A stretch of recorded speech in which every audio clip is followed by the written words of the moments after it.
नगर शहरात सकाळी कचरा गोळा करणारी महिला करायची घरफोडी. अहिल्यानगर शहरात सकाळच्या वेळी कचरा गोळा करण्याच्या बहाण्याने घरफोडी चोरी करणाऱ्या एका महिलेला स्थानिक गुन्हे शाखेने ताब्यात घेतलं असून तिच्याकडून 2 घरफोडीचे गुन्हे उघडकीस आले आहेत. तिच्या ताब्यातून रोख रक्कम व पितळी भांडी असा एकूण 28,100 रुपयांचा मुद्देमाल जप्त करण्यात आलाय. आनंद रतिलाल मुथा यांच्या घराचा अज्ञात इसमाने कडेकोंडा व कुलूप फोडून रोख रक्कम, चांदीच्या वस्तू व पितळी भांडी असा सुमारे 73,000 रुपयांचा ऐवज चोरून नेण्यात आला होता. या प्रकरणी आनंद मुथा यांनी कोतवाली पोलीस ठाण्यात दिलेल्या फिर्यादीवरून गुन्हा दाखल करण्यात आला.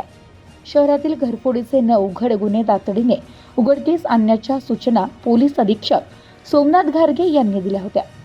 त्यानुसार पोलीस निरीक्षक किरण कुमार कबाडी यांच्या नेतृत्वाखाली विशेष पथकाची स्थापना करण्यात आली. उपनिरीक्षक अनंत सालगुडे तसेच पोलीस अंमलदार सुनील पवार, भाग्यश्री भिटे व ज्योती शिंदे यांचा पथकात समावेश होता.